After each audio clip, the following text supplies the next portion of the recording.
తాకట్లో ఉన్న బంగారాన్ని విడిపించి ఆ రోజున మార్కెట్ ధర కట్టి మిగిలిన డబ్బును మీకు అందిస్తుంది కొమ్మూరి గోల్డ్.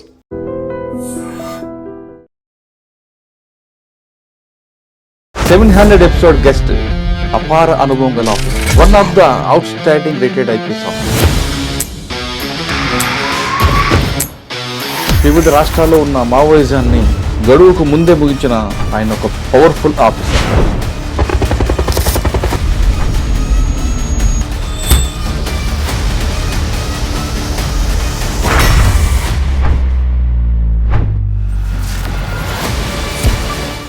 రిటైర్డ్ డీజీపీ ఈ వారం మన గెస్ట్.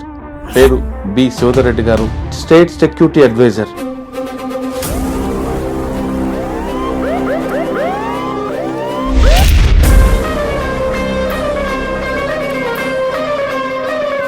నక్సలైట్లు తమ ఆయుధాలతో సహా రాష్ట్ర ప్రభుత్వం ముందు, తెలంగాణ ఉన్నతాధికారుల ముందు లొంగిపోవడం జరిగింది. ఈ కార్యక్రమంలో ప్రధానంగా తెలంగాణ డీజీపీ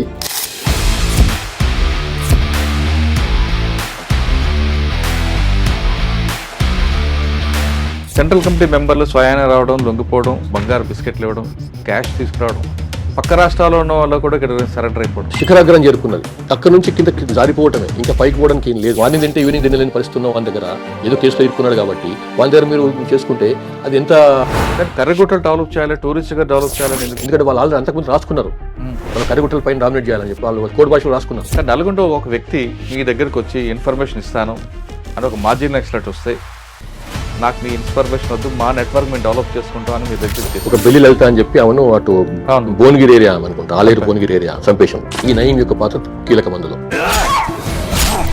సార్ నేను మీకు ఛాన్స్ సహకరిస్తా, నేను వాళ్ళ ఇన్ఫర్మేషన్ తెలుసు, వీళ్ళ ఇన్ఫర్మేషన్ తెలుసు, నాకు వాన్ చేస్తా, వీన్ చేస్తా. నేను ఇక్కడ ఎస్పీకున్నంత వరకు ఈ జిల్లాలో ఎంటర్ కావద్దు. వాడు ఇన్నాళ్ళ పాటు నేను ఇంటర్వ్యూ దూరం ఉంది, అందుకోసమనే ఈ సెన్సిటివ్ ఇష్యూస్ అన్ని అడుగుతుంటారు, మీరు ఏదో తీసుకుంటారని చెప్పి. 2.5 ఏళ్ళ పోలీస్ జీవితంలో ఫస్ట్ టైం నేను బాధపడ్డా, ఎందుకు వచ్చిన పోలీస్ డిపార్ట్మెంట్కి అని చెప్పి. ఎమ్మెల్యేలు పోస్టింగ్లు ఇప్పించే ప్రయత్నం చేసినా కానీ చెప్పిన వాళ్ళకు, చూడండి మీరు పోస్ట్ ఎస్ఐలు సీఎలు అడుగుతున్నారు, మీరు వాళ్ళు మంచిగా ఉంటేనే మేము ఇస్తాం. ఫ్రెండ్లీ పోలీసింగ్, దానికి ఎందుకు అంత విమర్శ వచ్చిందండి? Fair, firm, friendly and professional policing చేయాలి. గవర్నమెంట్కి అడ్వైజర్గా ఉంటున్నారు కాబట్టి మీకు ఇంకా ఎక్కువ రెస్పాన్సిబిలిటీ ఉంటాయి. సీఎం గారు, ప్రభుత్వం అంతా మీ మీద, మీ భుజం మీద చాలా ఇష్యూ వేసింది. ఇప్పుడు సీఎం గారికి చాలా క్లారిటీ ఉంది, మంచి ఆఫీసర్లను పోస్టింగ్ ఇవ్వాలి. 2.5 years లా అంటారు, ఎలా ఇంప్రూవ్? ఈ లాస్ట్ 2.5 years లో పోలీసింగ్ ఛాన్స్ చక్కగా ఉంది. అంటే ఈ 23 తర్వాత మళ్ళీ ఇష్యూ ఎప్పుడో జరిగింది, కానీ అందులో వాళ్ళందరూ కూడా మీరు స్థలాలు ఇప్పించడం, అది పెండింగ్ ఇది ఫైల్ చేయడం, దానికి మీకు ఎలా ఫీల్ అవుతుంది? ఎందుకంటే ఎప్పటి నుంచో ఒక 35-36 మంది చనిపోయినారు. అందులో చాలా పెద్ద ఒక రకంగా పోలీస్ డిపార్ట్మెంట్ను షేక్ చేసినటువంటి సంఘటన అది.